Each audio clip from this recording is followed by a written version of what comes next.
12가지 인생의 법칙. 조던 피터슨. 다른 사람과 비교하지 말고 오직 어제의 당신과 비교하라. 내면의 비평가. 당신이 어떤 분야에 소질이 있고 나름대로 내세울 만한 업적을 쌓았다고 해도 세상에는 더 대단한 사람이 수두룩하다. 농구를 아무리 잘하는 사람도 마이클 조던만큼은 아닐 것이다. 달리기가 아무리 빠른 사람도 우사인 볼트만큼 빠르지는 않다. 인스타그램을 보면 타지도 않을 수십 대의 슈퍼카를 주차장에 세워둔 사람도 있고, 요트를 타고 바다 위에서 파티를 벌이는 사람도 있고, 개인 비행기를 타고 여행을 다니는 사람도 있다. 숨막힐 듯한 미모를 자랑하는 할리우드 배우도 새로운 스타가 등장하면 백설공주를 시기하는 마녀가 된다. 당신은 어떤가? 하는 일은 따분하기만 하고 살림살이는 팍팍하고 하나도 내세울 게 없다고 생각하지는 않는가? 우리 내면에는 우리를 잘 아는 비평가가 살고 있다. 그 존재는 큰 목소리로 자기 주장을 펼치며 우리의 소소한 노력을 무자비하게 깎아내린다. 이런 내면의 목소리를 억누르기는 어렵다. 모두 비슷한 능력을 타고나서 비슷한 업적을 이루며 살면 좋겠지만 현실에서 그런 일은 일어나지 않는다. 모든 인간은 평등하지만 능력과 결과는 평등하지 않다. 극소수의 사람이 중요한 것 대부분을 창조한다.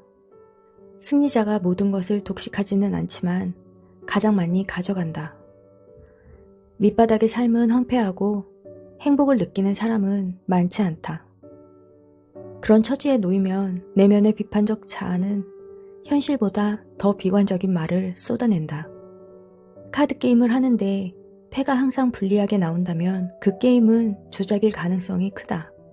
인생이라는 게임이 항상 불리하게 돌아간다면 나도 모르게 스스로 게임을 조작하고 있는 건지도 모른다. 내면의 비평가가 늘 당신의 노력과 삶의 가치를 깎아내린다면 그 목소리에 귀를 닫아야 한다. 어떤 상황에서도 부정적인 소리만 내뱉는 존재는 지혜로운 충고가 아니라 쓸모없는 짓거림이다. 너보다 잘하는 사람이 훨씬 많아 라는 내면의 목소리에 그렇지, 모든 게 부질없는 짓이지 라고 반응하면 안 된다. 매사에 부정적인 내면의 목소리는 더 나은 삶을 위한 따뜻한 동료가 아니라 합리성으로 위장한 비열한 속임수에 불과하다. 인생이라는 게임. 그럼 내면의 비판적인 목소리를 잠재우려면 어떻게 해야 할까? 성공과 실패라는 흑백 논리부터 살펴보자. 쉽게 말해 성공은 좋은 것이고 실패는 나쁜 것이다. 성공과 실패의 관점으로만 보면 대안도 없고 중간지대도 없다. 그런데 우리 삶은 두 잣대로만 보기에는 훨씬 복잡하다. 이런 일반화는 별 도움이 되지 않는다. 심지어 악의적인 의도가 숨어 있기도 하다. 이분법에서는 중요한 가치들의 미세한 차이가 완전히 지워진다. 정확하지도 않고 바람직하지도 않다. 이 생각을 어떻게 바꾸면 될까? 먼저 성공과 실패는 단 한 번의 게임으로 결정되는 것이 아니다. 세상에는 수많은 게임이 있다. 내가 잘할 수 있는 좋은 게임이 있고 그렇지 않은 게임이 있다. 만약 어떤 게임에서 성공하지 못하면 다른 게임에 도전하면 된다. 나의 장점과 약점, 내가 처한 상황을 고려해 더 나은 게임을 선택할 수도 있다. 이미 당신은 하나 이상의 게임을 하고 있을 것이다. 직업이 있고 친구와 가족이 있다. 진행하고 있는 프로젝트, 빠져있는 운동이 있을 수도 있다. 인생의 게임들은 사람마다 달라서 다른 사람과의 비교는 무의미하다. 혹시 나에게 없는 것은 유독 크게 보이고 내가 가진 것은 한없이 초라해 보이는가? 피해의식과 시기 질투의 늪에서 당신을 구해줄 생각 실험이 있다. 당신보다 훨씬 뛰어난 동료가 있다고 해보자. 일도 잘하고 유머 감각도 있으며 외모도 훌륭한 친구다. 그런데 배우자가 바람을 피운다. 반면에 당신은 다른 건 몰라도 결혼 생활만큼은 안정되고 행복하다. 누구의 인생이 더 나을까? 당신이 좋아하는 유명인이 알고 보니 음주운전을 밥 먹듯이 하고 주변 사람에게 막말을 일삼는 사람이라고 해보자. 그의 삶이 진정으로 당신의 삶보다 나을까?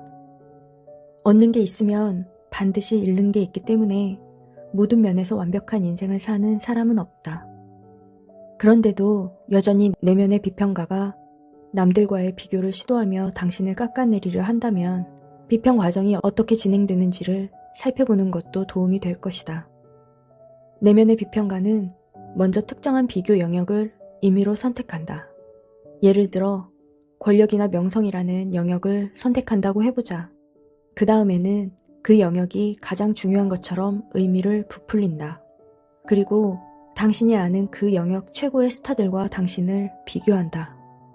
이건 당신에게 불리할 수밖에 없다. 이런 과정을 통해 뭘 해보기도 전에 의지가 꺾여 결국 아무것도 하지 않게 된다. 당신은 누구인가?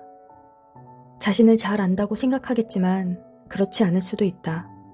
당신은 당신 자신의 주인도 아니고 노예도 아니다. 자신에게 무엇을 명령해 본 적이 있다면 나라는 존재가 얼마나 말을 안 듣는지 알 것이다. 남편이나 아들과 딸에게 내 생각을 강요할 수 없는 것과 같다. 당신이 진정으로 원하는 것이 무엇인지 확실히 알고 있는가? 가치 기준을 정하기 전에 자신을 더 잘 알아야 한다. 당신 자신을 처음 보는 사람처럼 여기고 객관적으로 돌아보는 것도 좋은 방법이다. 당신에게 소중한 것은 무엇인가? 소중한 것이 무엇인지 고민해보는 시간은 더 나은 삶을 위해 무척이나 중요하다. 무엇을 할 때 가장 즐거운가?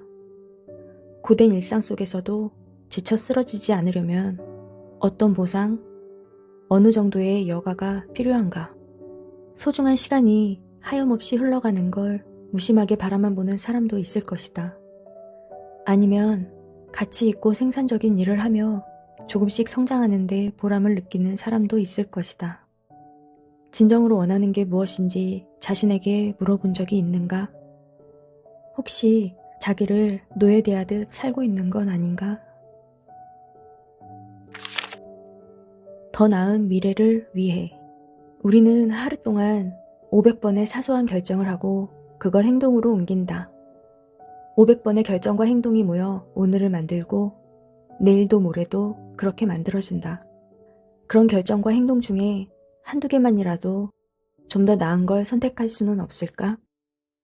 좋고 나쁨에 대한 판단은 전적으로 나에게 달려있다. 내일의 내가 어제의 나보다 조금이라도 나아진 면이 있다면 그것으로 성공이다. 남을 의식할 필요는 없다. 오로지 나만의 기준으로 판단하면 된다. 작은 목표를 세워라. 처음부터 거창한 목표를 세우면 아무것도 하지 못한다. 우리는 능력에 한계가 있고 걸핏하면 자신과 남을 속이려 하고 잘 안 되면 세상과 남을 탓하며 어지간하면 책임을 지지 않으려 한다. 그러니 아주 작은 목표부터 시작해보자. 하루를 마무리할 때 아침보다 조금이라도 더 나아진 내가 되자. 그리고는 이렇게 물어보라. 목표를 위해 뭘 해야 할까? 성공했을 때 어떤 보상으로 나를 격려해줄까? 서투르더라도 결심한 것들을 행동으로 옮겨보라. 행동으로 옮겼으면 그에 대한 보상을 주어라. 내일도 모레도 똑같이 해보면 비교의 기준점이 매일 아주 조금씩 올라간다. 이것으로 기적이 시작된다. 그런 날이 한 달, 두 달, 1년, 2년이 쌓이면 그야말로 엄청난 변화가 생긴다. 삶이 완전히 달라질 것이다. 별이라도 딸 것 같은 자신감이 생긴다. 당신 눈을 가리던 장막이 걷히고 새로운 것이 보이기 시작할 것이다. 무엇을 목표로 하느냐에 따라 보이는 것이 달라지기 때문이다. 목표가 바뀌면 보이는 게 바뀐다. 목표가 바뀌면 보이는 게 바뀐다. 12가지 인생의 법칙. 조던 피터슨. 하루를 마무리할 때 아침보다 조금이라도 더 나아진 내가 되자. 다른 사람과 비교하지 말고 오직 어제의 당신과 비교하라. 따뜻한 위로가 필요한 밤 산책방.